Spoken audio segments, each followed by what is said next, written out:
The Carolina Panthers met with Deshaun Watson on Monday as the team hopes to convince the Pro Bowl quarterback to bring his talents to Carolina as the legal tampering period is underway in the NFL. We'll talk about all that and more on this edition of Locked On Panthers.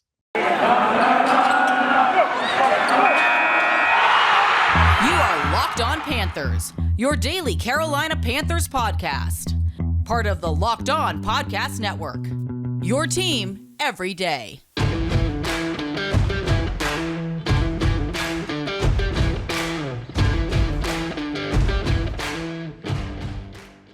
Welcome into another edition of the Locked On Panthers podcast, a part of the Locked On Podcast Network. I'm your host, as always, Julian Council, talking Carolina Panthers with you every Monday, Tuesday, Wednesday, Thursday, and Friday. Your team every single day. That's what we do here on the Locked On Podcast Network. Make sure to watch and subscribe to the show on YouTube. Our fourth week on YouTube, just search Locked On Panthers, click on the blue icon since we're the Carolina Panthers, not the Florida Panthers, and press subscribe. So far, over 350 subscribers in the first 3 weeks. Let's get that number to 400 by Friday. Thank you to everyone who so far has watched the show and supported the show on YouTube. If you're not watching on YouTube, that's okay. You can check us out on Apple Podcasts, where I ask you to rate, review, and subscribe. 5 stars only. Don't be a hater. And you can also listen to us on Spotify and all the other places where you listen to this show and all of your favorite shows across the Locked On Podcast Network. And be sure to follow me on Twitter at Julian Council, where every single Friday I answer your weekly Friday mailbag questions. So either at me at Julian Council or DM me at Julian Council. And if you watch on YouTube, you can also just leave in the comment section of any of the shows that you watch your question for the weekly Friday mailbag. Get those questions into me now. But recognize this is a very busy week in the National Football League as the legal tampering period, or the official NFL negotiating period, which makes a lot more sense than legal tampering, because if it's tampering, it shouldn't be legal, and it's not legal. But you understand what they're trying to say, as teams and players can start negotiating deals and come to terms in principle by 4 p.m. on Wednesdays, when they can actually sign them when the new league year starts here in the National Football League for 2022. So I've already gotten questions from people asking about certain things, and I've told them, hey, listen, a lot's going to change very quickly. So you might ask this question, and by Friday, it might not mean anything. So delay your questions until maybe later on in the week, and I'll get to them on Thursday when I record, but then on Friday when you listen to the show. And I've already learned the hard way. This is the second time I'm recording a podcast for you, as I recorded earlier on Monday around 5:30. It's now about 9 o'clock on Monday night. I had other things to do, other plans, but here I am because the Carolina Panthers decided, after a very slow day of not doing anything, that they wanted to start signing players. So I'm re-recording the episode because a lot of things I said don't matter anymore.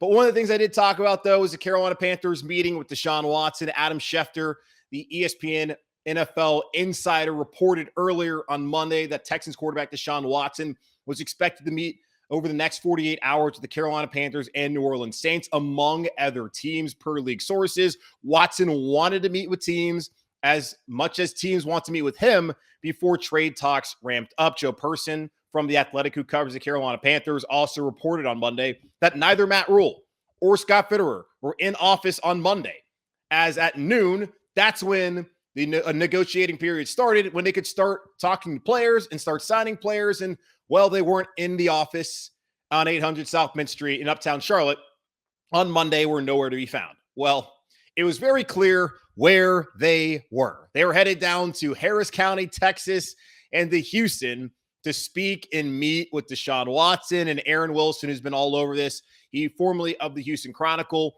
now covers the NFL as an insider for Pro Football Network. He has been reporting pretty much everything when it comes to Deshaun Watson. He's one of the people that you need to go out there and follow on Twitter. I think it's Aaron Wilson NFL. Either way, you can search his name, find him. But he had reported on Monday night, Deshaun Watson has completed his meetings with the New Orleans Saints and Carolina Panthers. According to league sources, the team sent their top people, including Saints general manager Mickey Loomis and new head coach Dennis Allen, while the Panthers sent owner David Tepper and Matt Rule. More teams to follow in the next coming days, as Wednesday, ideally, would be the date where the Carolina Panthers, New Orleans Saints, and all the other teams interested in Deshaun Watson would be able to have an answer of whether he's going to play on their team, because they need to know whether they need to work things around with the salary cap to fit in certain players, or if they can sign other players because they're missing out on Deshaun Watson. That's something that the Carolina Panthers are waiting to hear, I'm sure, as they waited until Monday night, and we'll get into the signings here in just a moment to finally, well, not signings, but the agreements in just a moment of the players that they are hoping to bring to Carolina. So that's where we stand as far as the Deshaun Watson situation so far. Other teams that are interested, apparently the Seattle Seahawks, who have a bunch of capital after trading Russell Wilson, which will become official at 4 p.m. on Wednesday, to the Denver Broncos. Deshaun Watson allegedly does not want to go there. He also has no interest in the Philadelphia Eagles, and the Tampa Bay Buccaneers are out of the race now that Tom Brady, surprise, after 40 days of retirement, said, I'm done with this. I'm going back to play in the National Football League. And I'm actually kind of happy to have Tom Brady back. I miss Tommy, but I don't think I'll miss him that much if the Carolina Panthers are unable to figure out their quarterback situation. The Panthers have probably done their due diligence more than any other team. At least that's what's been reported. David Tepper went as far to hire a private investigator and to put boots on the ground in Houston, Texas, and try and figure out what was going on with Watson, what was true, what wasn't true, and whether the Carolina Panthers actually could go after this quarterback. The Panthers also hired quarterback coach Sean Ryan, who formerly was with Watson in Houston, and you have to think that a part of his hire, outside of, yes, he has connections to not to Ben McAdoo, but to Tom Coughlin, which has been huge when it comes to Matt Rule's staff here in Carolina, at least the ones that he's hired in the last couple of weeks, to have that connection. But he has a connection to Deshaun Watson. You would think that that might help Watson decide to come to Carolina. Well, the issue with Deshaun Watson, as we've known for over a year now, as the Panthers have had the interest since back in February of 2021, they wanted Watson. David Tepper has made no bones about it. He wants to find that starting quarterback, that franchise quarterback that can bring the Lombardi Trophy for the first time here to Carolina. But it's very complicated, as we went over on Monday. And to provide even more details today, which I want to do as we're having this conversation, because I don't think we can have the conversation about Deshaun Watson, the football player, without talking about all the off-the-field stuff that even has us in this situation where David Tepper and Matt Rule and Mickey Loomis and Dennis Allen all have to fly to Houston to go speak with him to understand what is going on. What we know is last week, a grand jury in Harris County in Houston, Texas, decided not to prosecute Deshaun Watson, to not indict him of the 9 criminal counts that were against him for sexual assault and sexual misconduct. While those are now gone, which opened the door for the Panthers and the Saints and other teams to now pursue Watson in good faith, which I put in quotes, there were still 22 active civil suits accusing him of sexual assault and sexual misconduct. And part of the details here, and these are going to be graphic, are concerning. The 22 active civil suits allege Watson, remember, alleged Watson forced 2 women to perform oral sex on him, that he ejaculated on 3 women and in front of 3 others, that he groped 4 women and kissed another woman unprompted upon arrival for a massage appointment. 18 of the 22 active suits accuse Watson of inappropriately touching women with his penis during multiple massage sessions. That's an issue, and that's why we're here. But the criminal part of it is now gone. And according to sports attorneys and folks that really cover this and know it, the lawyers, that a grand jury has a very low burden of proof that they need. And that if a prosecutor wants to get an indictment, they can get an indictment. And the fact that that did not happen meant that maybe the evidence was not very strong and there wasn't enough evidence at all. As I brought up before, Deshaun Watson, who today on Tuesday will have more of these depositions to try and figure out the 22 active civil suits, he spent last week on that Friday when he was cleared of all the criminal charges pleading the fifth so that that could not be used against him that afternoon. So is he innocent? I don't know. But according to the court of law, they don't have enough evidence to move forward with the criminal charges, meaning that the NFL teams like the Panthers, the Saints, and the others interested can now move forward and try to procure the services of a fantastic player and someone the Carolina Panthers absolutely need. And at this point in time, if the Panthers don't get Watson, I really wonder if they have any other options out there. Kirk Cousins signed an extension for the Minnesota Vikings on Sunday, right around the same time as the Tom Brady news came out. Great news dump there by the Minnesota Vikings PR team. I know he's not a popular player in Minnesota, but what was Minnesota going to do without Kirk Cousins? They were going to be a terrible football team. New head coach Kevin O'Connell, who was his quarterback coach with the Washington then Redskins. It made a lot of sense for Kirk Cousins to stay there.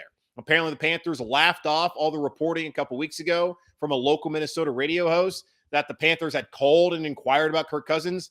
That was not the case. Kirk Cousins is no longer an option. Mitch Trubisky, also no longer an option. A former number 2 overall pick out of North Carolina to the Chicago Bears, flamed out there. We found out that really maybe it was just Matt Nagy's fault and not so much Trubisky, as he helped them get to the playoffs 2 out of the 3 seasons where he started in one of those seasons as a Pro Bowler. Goes to Buffalo last year, sits behind Josh Allen, gets redeemed, and becomes a hot commodity as he signs a 2-year deal with this Pittsburgh Steelers. Don't know the terms. The rumors were last week that he'd be looking at an 8-figure salary, and that's the case. Good for him. As you see, I'm wearing a North Carolina Tar Heels shirt. Got my blanket back there behind me as the Heels prepare to play in the tournament this week against Marquette. So good for Mitch Trubisky, someone who I said would be good competition if they were to need competition for Sam Darnold. But he's off the board. Jimmy G is the only other known upgrade out there still available, but he has a shoulder issue, and he might not be ready to go until the summer.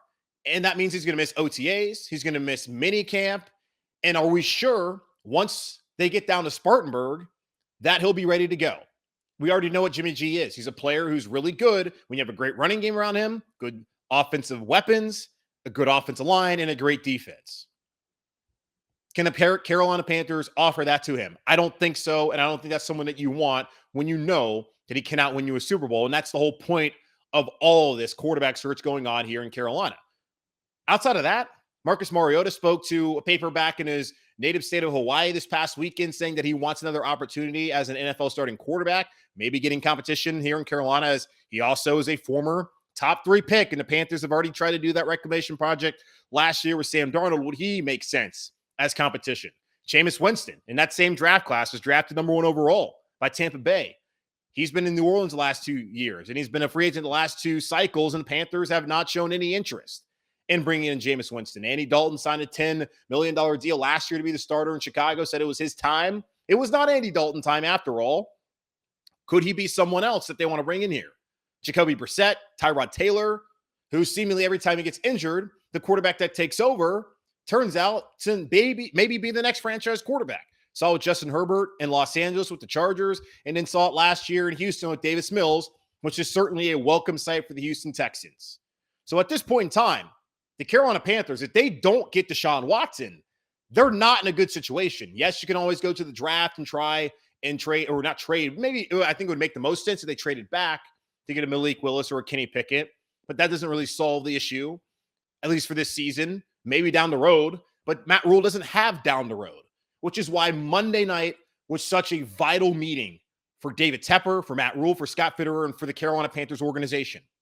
We're not going to sit here and ignore the allegations. I went over them with you, and I'll continue to go over them with you, because we're not going to have this football conversation without also acknowledging what else is out there and what baggage Deshaun Watson is potentially bringing to this community. And I've heard a lot of people, as I've said on Monday, who aren't comfortable with it. And I've been surprised by it, because for me, when it comes to the NFL, they know that people are going to watch every week. And the NFL doesn't care a lot of times about how their players act and how they might represent their teams and represent their communities. And I've always said, too, that they should not be the moral compass of our society. But still, there is a personal conduct policy, and there is precedent that's been set that says that Deshaun Watson, even though he's not going to be criminally charged, is very likely to face some sort of suspension at some point in time in the very near future, whether it's in Carolina, New Orleans, or wherever else. So we'll have the conversation. I want the player here in Carolina. And I do feel uncomfortable about everything else there that I've talked about. And a lot of people should feel the same way. Maybe you don't feel the same way. Maybe all you care about is wins and losses, and you think that Watson can come to Carolina and help the team win. And certainly he might be able to. They're going to have to certainly give up a lot of assets. I don't care about the picks.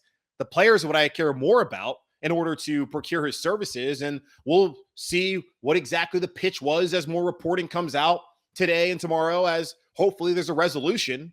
Because for me, this is the most important year week of the year for your guy. Huge college basketball fan. Tournament starts in earnest tonight with the first four in Dayton, but really starts on Thursday at noon. I need this figured out, done by Wednesday.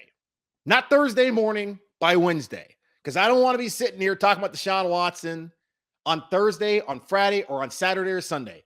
Get the deal done or don't get the deal done. I need this to reach a resolution by Wednesday evening so we can all move on with our lives. But for right now, the Panthers have spoken to Watson.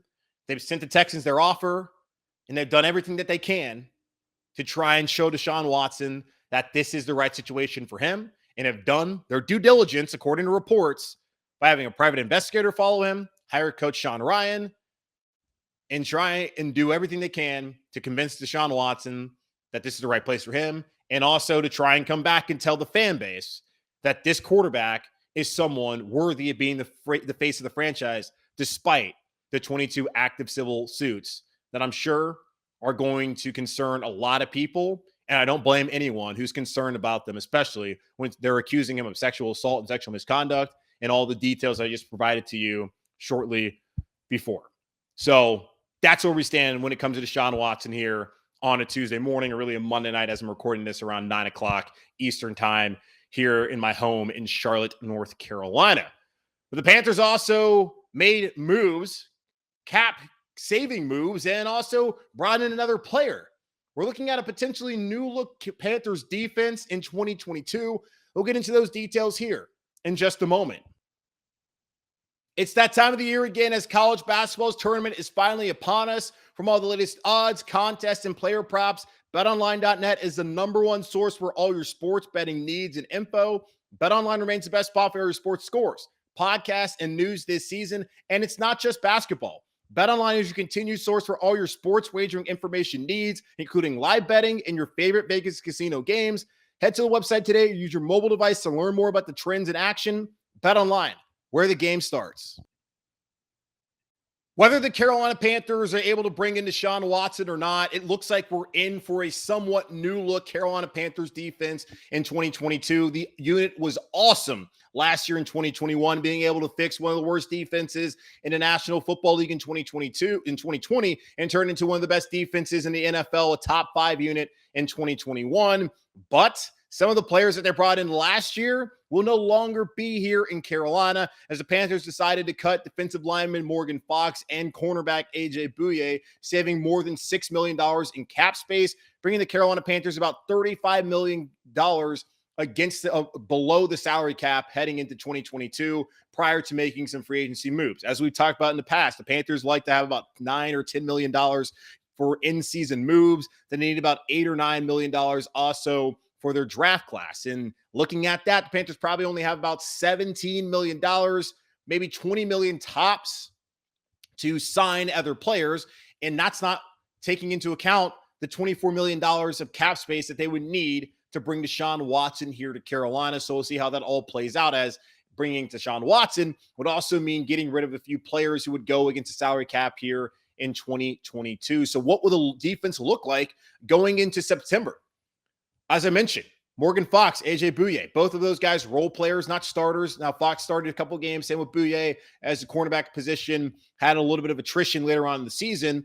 Decent players, but not major impact players. A major impact player the Carolina Panthers are losing is Hassan Reddick, and that's not a surprise to any of us, as last week I told you on the show, after tweeting about it looked like Hassan Reddick's likely going to leave the Carolina. He had liked that tweet also the week prior at the NFL Scouting Combine in Indianapolis. Panthers general manager Scott Fitterer talked about how they were going to allow Hassan Reddick to hit the market. And anytime you let a player who had 23.5 sacks over the last 2 seasons hit the market and only got $6 million last year after a big season in Arizona and went on a prove-it deal and proved it, you should expect that player to get the bag. And the Carolina Panthers could not afford to bring back Hassan Reddick, as he signed a 3-year, $45 million deal with $30 million guaranteed. That maxes out to about $49.5 million if he reaches every incentive for his hometown Philadelphia Eagles. Can't be mad at Hassan.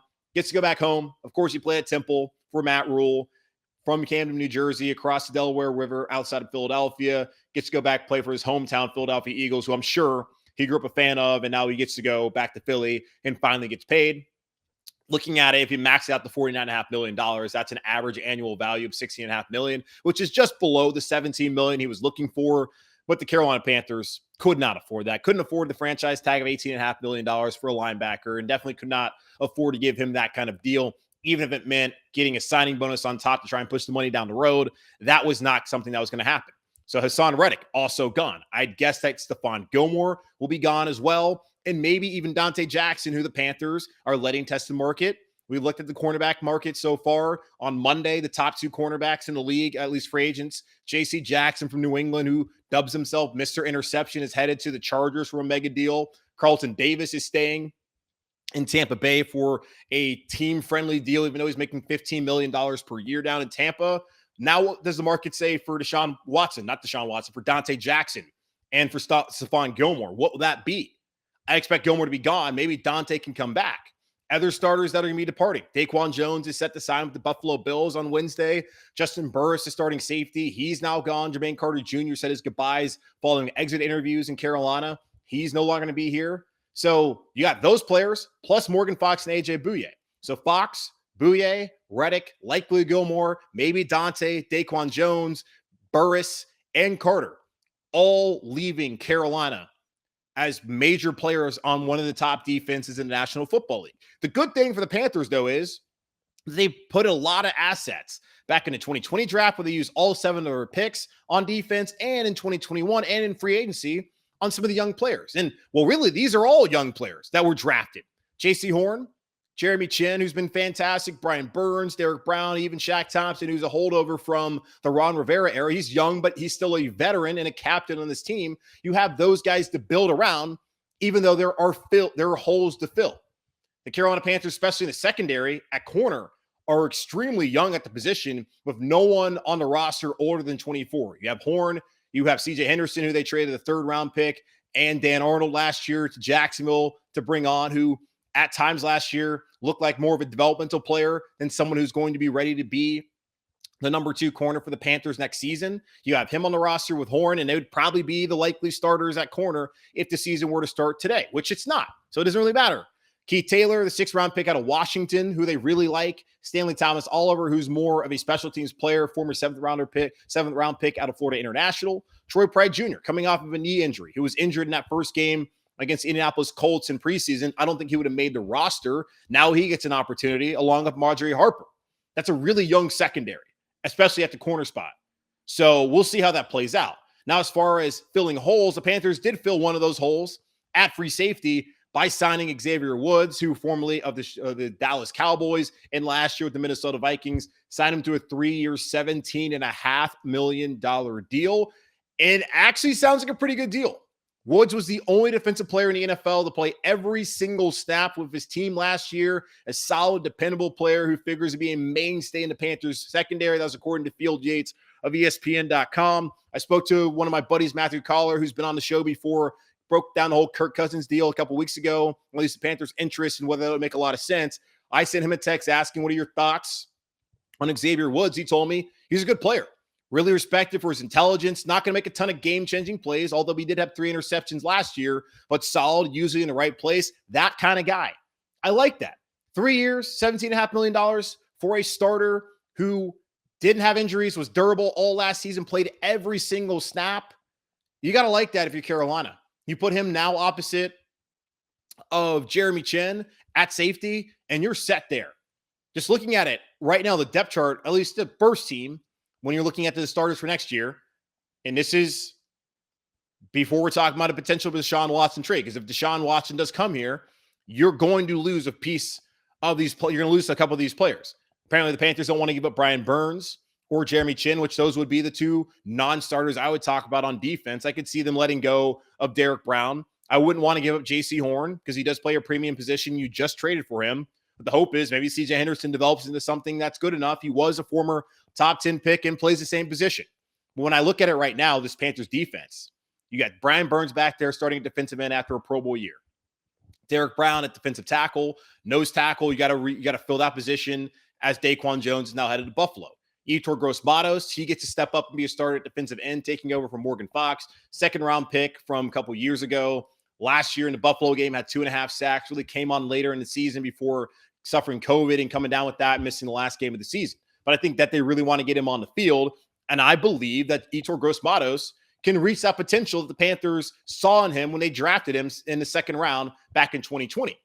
Frankie Luvu, who's going to replace only positionally Hassan Reddick, because I don't think the Panthers are going to be able to replace Reddick's production of 11 sacks last season. Maybe Burns can get to double-digit sacks and really get to 12, 13 range next year. We'll see. Gross-Matos, if he's more consistently healthy, playing more games and getting more snaps, maybe he gets the opportunity to take on some of that load from last season. And Frankie Luvu, who the Panthers said, both Matt Rhule and Scott Fitterer, they believe he could be a starter, and he was more than just a contingency plan if Reddick was not to resign in Carolina. We'll see what he can do as a full-time starter outside linebacker. Shaq Thompson back in the middle of that defense at linebacker. They're going to have to find another middle linebacker, then J.C. Horn, C.J. Henderson, and as mentioned back in the secondary, at strong safety, Jeremy Chin, and a free safety, Xavier Woods. So right now, got to find a nose tackle, got to find a middle linebacker. Scott Fitterer also mentioned something about finding that edge-setting defensive end who can stop the run. A run stuffer would be really nice, whether it's at the middle of the defense or kind of at the edge. But a new look defense, as you're losing a lot of veterans, but still some young players that they brought in, that they've evaluated, and you have to still feel good about them moving forward. The only issue, though, is, and the question is, how many of the guys we just talked about in that starting 11, or at least in 9 of 11 spots, will actually be here in Carolina next season if the Panthers are successfully able to bring in Deshaun Watson? We will see. Now, one of the key questions for Deshaun Watson, I'm sure, as he asked the Carolina Panthers when they met on Monday, was, how are you going to protect me?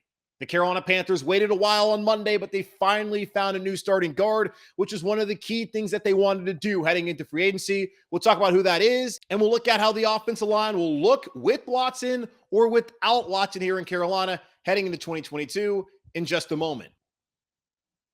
This episode of Locked On Panthers is brought to you by Rock Auto. With the ever-increasing numbers of makes and models, it's now impossible for your local chain auto parts store to stock all the parts you need. Why endure often pointless or seemingly intimidating questioning and wait while the person behind the counter orders the parts on their computer, choosing the only brand their warehouse happens to carry? You have computers with access to rockauto.com at home and in your pocket. I'm talking about your smartphone, folks. Save time and money when using Rock Auto.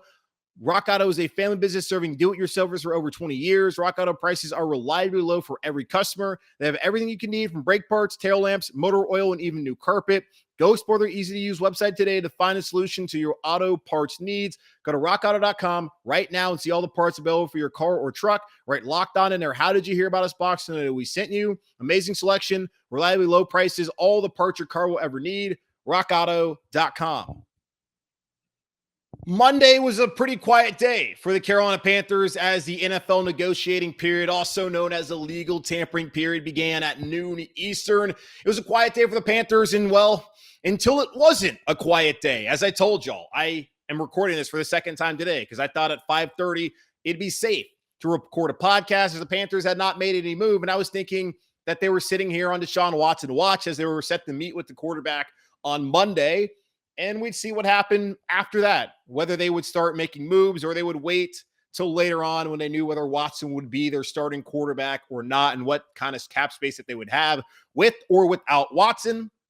Well, I was wrong to do that, and that's why I'm recording this podcast again. As we saw early on in today, the top guards went going off the market. One of the positions of need the Panthers went into the free agency period, wanting to find a starting guard, wanting to find a starting free safety. And we saw some of the top ones go off the market, like Alex Kappa, formerly of the Tampa Bay Buccaneers, going to the Cincinnati Bengals, a team that is hell-bent on trying to find a way to protect Joe Burrow after he took the team to a Super Bowl this past year, losing to the Los Angeles Rams. But someone who's going to be really good for that team moving forward if he can stay healthy. Had an ACL injury the year prior and got injured again in the Super Bowl. Brandon Sherf, who was a former top 10 pick by the Washington Redskins at the time, then football team, now Commanders. He's headed down to Jacksonville. Have not seen the details on his deal. He's probably going to get paid. Laken Tomlinson, who was thought to maybe be right outside the price range for the Panthers, but possibly someone they could bring here. Played at Duke, was a San Francisco 49er. He's now headed to New York to play for the Jets. And Roger Saffold, a former Pro Bowler, for the Los Angeles Rams and Tennessee Titans, was cut last week as a cap casualty. He's now headed up to Buffalo. So saw those 4 guys go off the board. I was wondering who the Panthers were going to get.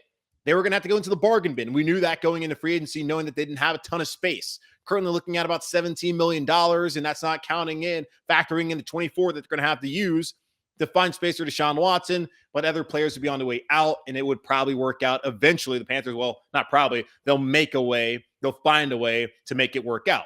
But the Carolina Panthers on Monday night signed Austin Corbett, the former Cleveland Browns second-round pick, who went 33rd overall, has 41 career starts, and started all 17 games last year for the Super Bowl winning Los Angeles Rams at right guard. He is now coming to Carolina, checking the box for free safety and for right guard. So well done, Carolina Panthers. As we look at it right now, just taking inventory on what the starting offensive line could look like, just currently. And let's say this. If Deshaun Watson comes to Carolina, this is what the offensive line, as I see it here on March 15th, probably would look like. Left tackle, Brady Christensen. You would no longer have your 6th overall pick, which a lot of people would hope to use on a left tackle. And the Panthers reportedly are dead set on bringing in a tackle with that 6th overall pick. But if they get Watson, that pick will be gone along the next 2 first-round picks, a couple players, and maybe even more draft compensation. The hope would be, at the very least, they could get back a day 2 pick in this year's draft so that they could continue to bring in more talent on the offensive line via the draft. But Brady Christensen, in my opinion, we get to start at left tackle. As the new offensive line coach here in Carolina, James Campen, has talked about, he wishes there was more tape on Brady Christensen, that he could have got a better look at him. And that's something a lot of fans are saying right now, listening to the show, saying, me too. We would have loved to see more of great Brady Christensen at left tackle last year for the Carolina Panthers, as that was a revolving door, both literally and figuratively, for the Carolina Panthers last season and the 9 prior seasons, as they're set to enter the 10th straight season here in Carolina with a brand new starter day 1 at left tackle. I'd say right now that's Brady Christensen if they bring in Deshaun Watson. At left guard, it would either be Deontay Brown or Michael Jordan, or maybe a draft pick if they're able to find one later on in the draft that could start day 1 at left guard. At center, Pat Elflein. Then at right guard, Austin Corbett, and at right tackle, Taylor Moton. You'd have to feel really good about Moton, really good about Corbett, and I think you feel fine about Brady Christensen. I know a lot of people are probably more confident than me. He can play that position. It's growing more onto the Carolina Panthers, especially now that Campen's here. Like, give you a starting left tackle. I know the arm length we make fun of all the time, but that's something that some people care about. But we also saw last season a first-round pick. The Panthers decided not to draft Rashawn Slater, end up being a Pro Bowl, protecting Justin Herbert's blind side there with the Chargers in LA. But that's the starting offensive line, which is much better. Now, they're not particularly deep, and they're going to have to find some depth. You have that with Cam Irving as a backup, and we'll see what Dennis Daly, maybe if he makes the roster, what he can provide. But as I said to y'all last season, if they have injuries, they're going to struggle.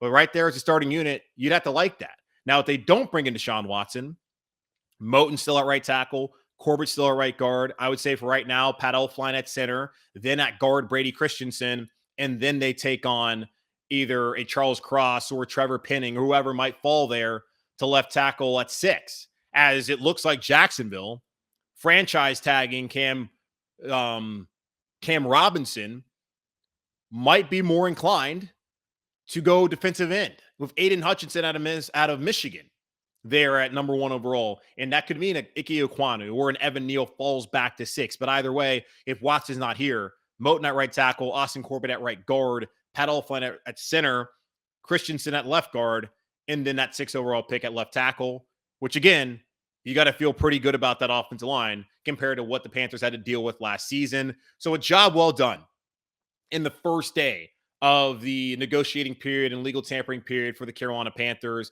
in procuring the services of Austin Corbett, a Super Bowl winning right guard for the Los Angeles Rams last year, and Xavier Woods, who played every single defensive snap for the Minnesota Vikings and proved that he's a durable player and fits right in at free safety next to Jeremy Chin playing at strong safety. One other thing I saw out there reported when I look at the Panthers in the center position, as I've said, that's something that I would like for them to possibly address instead of just handing the job to Pat Elflein, who was replaced in Minnesota, where he was drafted in the 3rd round out of Ohio State to be their center. He was replaced later on by Garrett Bradbury at NC State. in the first round to be their starting center before moving over to guard, where he struggled, then going to New York, struggling at guard, and struggling at guard here in Carolina before going to center last year when Matt Paradis went down with an ACL injury, where he's far more comfortable.